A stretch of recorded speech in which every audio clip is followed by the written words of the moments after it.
How's it going? So this is an open letter to Sam Harris. I don't expect you'll ever see this video, but in any case, he's the one that sparked uh, this discussion in my mind. So I want to talk about what I think Sam Harris gets wrong about uh, Islam. And I'm a fan of his, first of all, and I'm not a Muslim apologist, really. I'm critical of the Islamic religion, just maybe not quite as critical as he is. And I think to a certain extent, I wouldn't accuse him of being a bigot, but I would accuse him of being an ideologue. And, having this presupposition that religion is negative, Islam is a negative form of religion, and thus we must always address Islam in a negative way. And I think to a certain extent, it starts to seem a little bit dogmatic. Like, I was watching a video where he was talking about, how Muslims haven't had any inventions, how they haven't had any sort of contributions to the world. And he was saying, like, and yeah, I know they did pass on some of the Greek traditions, Aristotle, this, that, and the third. And yeah, maybe they made some advances in optics or whatever. But who cares? Because they were only doing it to try to make their Islamic calendars more precise, or something about Mecca. My thing is, does that mean it's not a contribution because the intention wasn't, something you approve of? Like, because the motivation to do it was something religiously based, somehow that advancement in the science of optics is not still a contribution to the scientific world. That seems ridiculous to me. It seems like science is defined by the results, by the function of what you get out of it. And so any contribution that any religion makes to science is always going to, or is probably going to be under the context of them doing it for religious reasons rather than for scientific reasons. So it seems like a trivial objection to me that they weren't doing it for the sake of science. No, they were doing it for the sake of Islam, and they benefited science as a uh, matter of circumstance. That's the whole point. That is how they've had. That's how they've made contributions. That's how the Christian church might have made contributions as well, the Catholic Church or whatever. But the thing is, also, I noticed that he overlooked algebra. He didn't mention algebra at all. And that seems like a pretty significant contribution. I know they didn't invent algebra. I know that it was a Hindu text that they deciphered in order to flesh out the logic. But pragmatically speaking, they did basically introduce algebra to the modern world. They basically introduced it to the West, and that's how we ended up using Arabic numerals and their decimal system and all. I mean, it seems like a pretty significant contribution, especially towards math, and math is a big part of carrying out scientific experiments. So, it doesn't really seem fair to me to say they didn't make any contributions.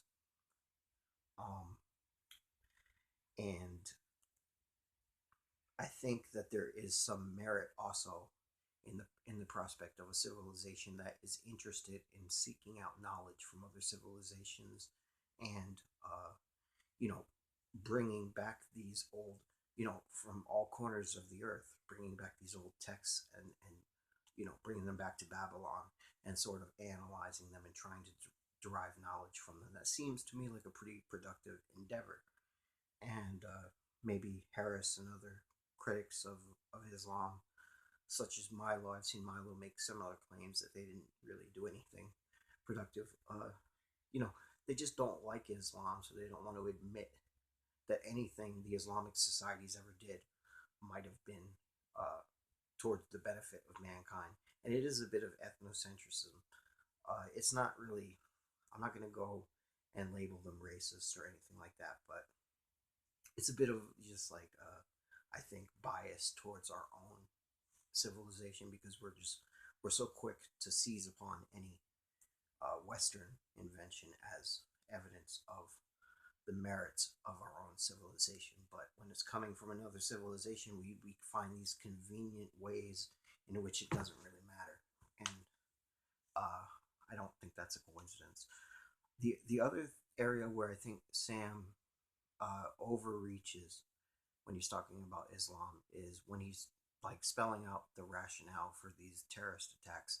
He almost makes it sound like the extremists have a relatively straightforward or honest approach towards Islam. And in certain circumstances, I would have to agree. Like if we're talking about beheading, or not beheading necessarily, but stoning adulterers, it probably is relatively straightforward to derive that from the Islamic tradition. But suicide bombers, no, not at all. Is that's not at all. It's very there's a very convoluted logic to to uh, to justify suicide bombing theologically uh, within these extremist Islamic sects, and they do it somehow, but they do a lot of mental gymnastics to do it because Islam flatly condemns suicide. First of all, flatly condemns killing, at the very least, Muslims and women and children and blah blah blah blah blah. There's a whole bunch of rules that the terrorists conveniently break, but they justify with some sort of convoluted logic that was largely fleshed out by Sayyid Qutb in the 20th century in Egypt in his struggle against the Egyptian regime. And he was obviously a big influence on al Zawahiri, who was Osama bin Laden's right hand man. So, I don't think that we're doing ourselves any favors by acting like there's this straightforward interpretation of Islam where you blow yourself up and get to go to paradise. I think that's a pretty convoluted interpretation of Islam, and we're better off making any adherents who might want to believe that have to struggle with some level of cognitive dissonance rather than giving them the false impression that they're the true face of Islam. They're the really honest version of Islam. And I know that the moderates, in many cases, cherry pick and do mental gymnastics to make the religion seem more benign than I believe it actually is. But this seems like an area where we're doing some mental gymnastics to actually make it seem more malevolent than it actually is. So I think there's a middle ground, or somewhere in between that's more reasonable for secular people and non-Muslims who might want to still be critical of the Islamic religion, but we don't want to fall into the trap of being critical just for the sake of being critical. Being critical, being anti-Islam just because we don't like in every single circumstance, just because we don't like Islam. I think we should try our best to be actually fair towards them, and that's in keeping with our own ideals, actually.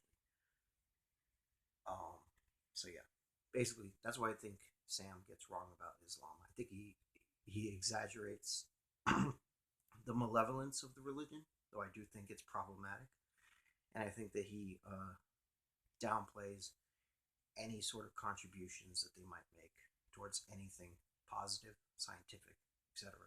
And it's all based on this atheist, and I am an atheist, but it's all based on, well, sort of, but I am based. It's all based on this idea that you know religion is the enemy of knowledge.